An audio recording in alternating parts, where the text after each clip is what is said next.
पंतप्रधान नरेंद्र मोदी हे दुर्घटनास्थळी पोहोचलेले आहेत। त्यांच्याकडून आता संपूर्ण परिसराचा दुर्घटनास्थळाचा आढावा जो आहे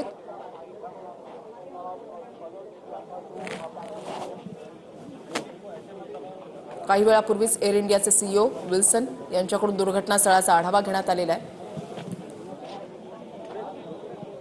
एअर इंडियाच्या विमानाचं दुर्घटना झाल्यानंतर हा अपघात झाल्यानंतर संपूर्ण देशभरात शोक व्यक्त केला जातोय, हळहळ व्यक्त केली जाते।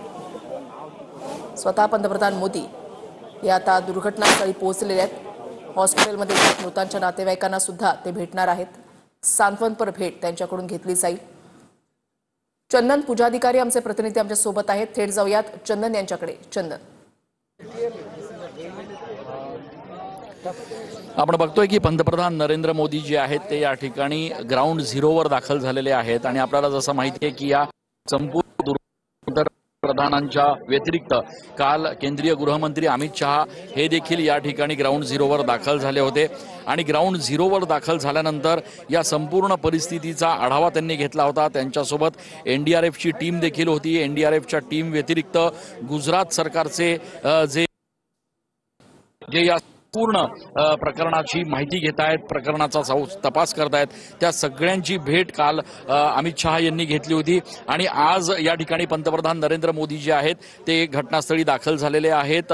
पंतप्रधान या ठिकाणी दाखल झाल्यानंतर आता एकूणच त्यांच्यासोबत देखील एनडीआरएफचे सगळे वरिष्ठ अधिकारी त्यांना या एकूणच घडलेल्या घटनाक्रमाची माहिती देत आहेत। टेक ऑफ झाल्यानंतर ज्या पद्धतीनं हे फ्लाईट या ठिकाणी वसतिगृहावर क्रॅश झालं, जवळपास 265 लोकांचा या संपूर्ण दुर्घटनेमध्ये दुर्दैवी अशा पद्धतीचा मृत्यू झाला, ज्याच्यामध्ये काही क्रू मेंबर्स होते। जवळपास 10 प्रवासी जे आहेत ते या फ्लाईटमध्ये प्रवास करत होते। त्याच्यामुळे एकूणच फक्त महाराष्ट्र नाही तर संपूर्ण देश घटना आहे आणि त्यामुळे कॅनडाचा आपला दौरा करण्यापूर्वी करण्याची पाहणी केलेली आहे। आपल्याला माहिती आहे की पंतप्रधानांसाठी हे त्यांचं होम ग्राउंड आहे। गुजरातमध्ये पंतप्रधान अनेक वर्ष या ठिकाणी मुख्यमंत्री राहिलेले आहेत आणि त्याच्यामुळे त्यांना फक्त या ठिकाणी पंतप्रधान म्हणूनच नाही तर एक भावनिक नातं देखील या मातीशी त्यांचं जोडलं गेलेलं आहे आणि त्या अनुषंगाने आजच्या या संपूर्ण दौऱ्यादरम्यान ते माजी मुख्यमंत्री जे या ठिकाणी मृत झालेले आहेत त्यांच्या परिवारजनांना देखील भेट देणार आहेत। त्यासोबतच अहमदाबादचं जे सिव्हिल हॉस्पिटल आहे त्या सिव्हिल हॉस्पिटलमध्ये देखील पंतप्रधान जातील आणि त्या ठिकाणी जे मृत झालेले लोक आहेत त्यांचे नातेवाईक त्यांच्याशी ते चर्चा करतील, त्यांना कुठेतरी धीर आणि दिलासा देण्याचा प्रयत्न करतील।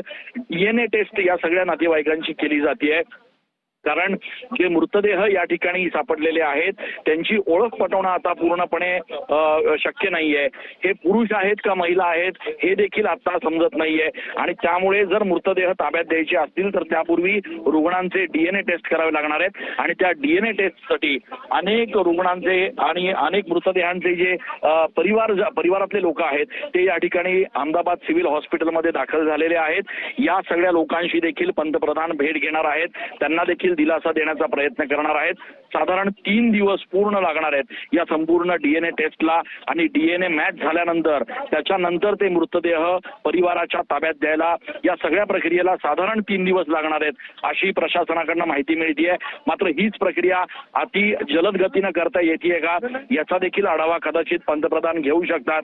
ग्राउंड झिरोवर ज्या ठिकाणी ही दुर्घटना घडलेली आहे त्या ठिकाणी अद्यापही अनेक अवशेष जे आहेत ते या ठिकाणी विमानाचे पडलेले आहेत। यासोबतच जसं आपल्याला माहिती आहे की हे वसतिगृह होतं आणि वसतिगृहामध्ये अनेक डॉक्टरेट करणारे विद्यार्थी जे आहेत ते या ठिकाणी शिक्षण घेत होते। मेस या ठिकाणी होती, जेवणाची जी खानावळ आहे ती देखील या ठिकाणी होती आणि त्यामुळे काही विद्यार्थी जे आहेत काही डॉक्टर्स जे आहेत ते या ठिकाणी या खानावळीमध्ये या मेसमध्ये जेवण करण्यासाठी आलेले असतानाच ही दुर्दैवी घटना घडलेली आहे। त्यामुळे अजून असं सांगितलं जात आहे की साधारणतः 20 ते 25 मृतदेह जे आहेत ते अद्यापही सापडत नाहीयेत, त्या बॉडीज अद्याप सापडत नाहीयेत आणि त्यामुळे हे रेस्क्यू ऑपरेशन जे आहे ते अद्यापही सुरू आहे। पंतप्रधान ज्यावेळेला आता या ठिकाणी ग्राउंड झिरोवर आलेले आहेत त्यावेळेला ऑपरेशन जे आहे ते या ठिकाणी सुरूच आहे। त्यामुळे बिकट अशा परिस्थितीमध्ये पंतप्रधान स्वतः या ठिकाणी येत आहेत, स्वतः NDRF कडनं सगळी माहिती घेत आहेत आणि आपल्याला जसं माहिती आहे की मुख्यमंत्री ज्या वेळेला ते या ठिकाणी होते त्यावेळेला देखील अशा पद्धतीच्या दुर्घटनांना राहून ठिकाणी माहिती एकत्र करून त्या अनुषंगाने पुढील तपास करत होते आणि त्याच काहीशा पद्धतीनं पंतप्रधान आज देखील या ठिकाणी दुर्घटनास्थळावर मेघानी नगर या ठिकाणी दाखल झालेले आहेत आणि या संपूर्ण दुर्दैवी घटनेचा ते आढावा घेत आहेत, माहिती घेत आहेत आणि त्यांना माहिती देण्यासाठी या सगळ्या टीम्स ज्या आहेत त्या या ठिकाणी सज्ज आहेत. ब्लॅक बॉक्स जो असतो, जो विमानाचा एक अत्यंत महत्वाचा असा घटक समजला जातो, ज्या माध्यमातून खरं तर टेक्निकल दृष्ट्या हे कळलं जाईल किंवा हे समजलं जाईल की नेमकी ही दुर्घटना कशी झाली होती. त्या ब्लॅक बॉक्सला देखील शोधण्याचा प्रयत्न या ठिकाणी ग्राउंड झिरोवर केला जातोय.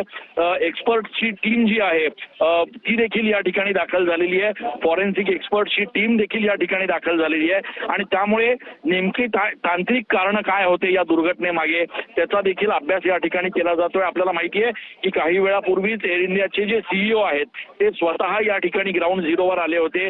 मेघानी नगरच्या या दुर्घटनाग्रस्त भागात ते स्वतः आले होते, त्यांच्यासोबत बाकी त्यांचे क्रू मेंबर्स देखील होते आणि त्यामुळे एकूणच सगळ्याच पातळीवर सगळ्याच स्तरांवर आता प्रयत्न हा केला जातोय की एकीकडे हे रेस्क्यू ऑपरेशन जे आहे ते युद्ध पातळीवर केलं जावं, जेणेकरून जर काही आणखी लोक या ठिकाणी जिवंत स्वरूपात असतील तर त्यांना बाहेर काढलं जाईल. आणि दुसरं महत्वाचं म्हणजे जी DNA टेस्ट आहे, ज्या DNA टेस्टच्या नंतर खरं तर परिवारजनांना मृतदेह ताब्यात मिळणार आहेत, ते DNA टेस्ट देखील या ठिकाणी जलद गतीनं करण्याचा एक प्रयत्न जो आहे तो प्रशासन पातळीवर केला जाणार आहे. आणि या व्यतिरिक्त सगळ्यात महत्वाचं स्वतः पंतप्रधान हा प्रयत्न करतील की त्यांचं होम ग्राउंड असलेल्या त्यांची स्वतःची होम पिच असलेल्या अहमदाबादच्या या सगळ्या दुर्घटनाग्रस्त भागात ते स्वतः जाऊन इथल्या सगळ्या परिवारजनांना ते दिलासा देतील, ते धीर देतील आणि या सगळ्या दुःखद अशा घटनेमध्ये पंतप्रधान म्हणून या ठिकाणी सगळ्यांना दिलासा देण्याचा प्रयत्न करू शकतात. त्यामुळे एकूणच सर्वार्थानं पंतप्रधानांचा ग्राउंड झिरोवरचा हा जो काही प्रवास आहे, हा जो काही त्यांचा दौरा आहे तो अत्यंत महत्वाचा मानला जातोय आणि त्यामुळे आता या सगळ्या त्यांच्या दौऱ्याच्या दरम्यान आणखी काय महत्वाच्या गोष्टी उघड होतात, टेक्निकल यामध्ये काय अजून अनफोल्ड होतात गोष्टी, ते देखील बघणं महत्वाचं असणार आहे.